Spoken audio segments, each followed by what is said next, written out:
নমস্কার বন্ধুরা, পুষ্পর রান্নাঘরে তোমাদের সবাইকে স্বাগত।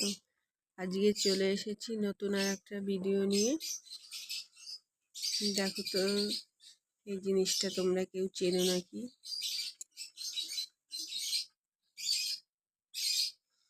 এটা কি শাক? যদি কেউ চিনে থাকো তাহলে কমেন্ট করে জানিও। আমি ভালো করে ধুয়ে নিয়েছি, আমি রান্না করব, তোমরা দেখতে থাকো। কড়াতে আমি তেল দিয়ে দিয়েছি, তেলটা আমার গরম হয়ে এসছে। এখানে আমি বড় বড় কয়েক ক রসুন নিয়েছি, লঙ্কা নিয়েছি, কাঁচা লঙ্কা আর পেঁয়াজ নিয়েছি বড় একটা। আমি ফোড়ন দিয়ে দেবো।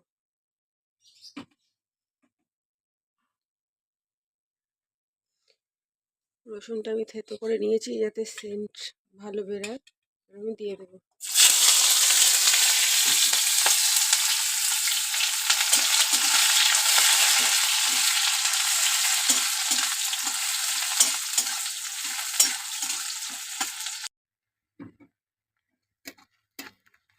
একটু হয়ে এসছে,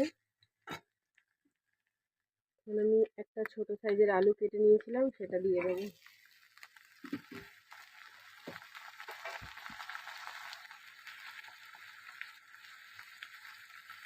এক চামচ হলুদ দিয়ে দেবো,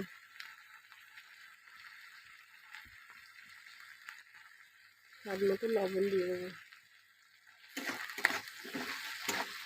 একটু ভালো করে ভাজা করে নেব।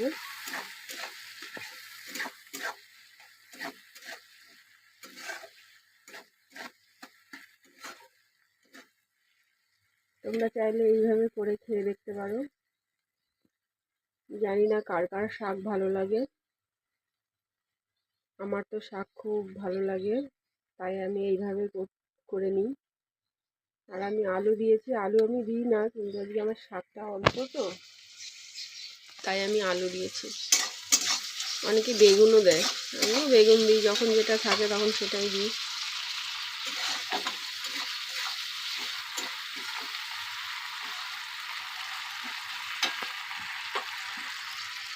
আমি কিন্তু শাকটা কাটবো না, এইভাবেই দিয়ে দেবো।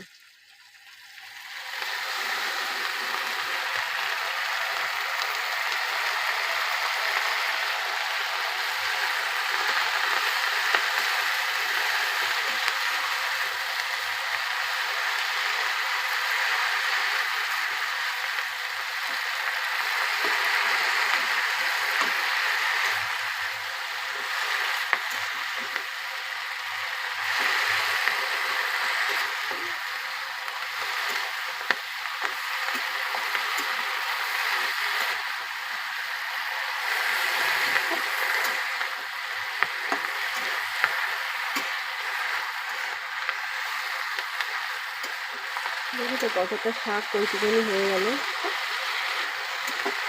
আর আমি গ্যাসটা লো করে ঢাকা দিয়ে দেবো। দেখো বন্ধুরা কি সুন্দর হয়েছে, আর কতটা শাক ছিল, এখন কচুকানি হয়ে গেছে। আমি এটা ভালো করে ঘাটা ঘাটা করবো, নাহলে ভালো লাগবে না। আলুটাকে মিক্সড করে দিতে হবে।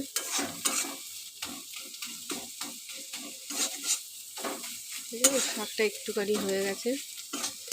তোমাদের যদি ভালো লাগে তাহলে তোমরা এইভাবে করে খেয়ে দেখতে পারো, দারুণ লাগে, একদম কোনো কথা হবে না, এক থালা ভাত খাওয়া যাবে। তোমরা দেখতে থাকো। হয়ে এসছে আমার শাক ভাজা, এখন আমি নামিয়ে নেব।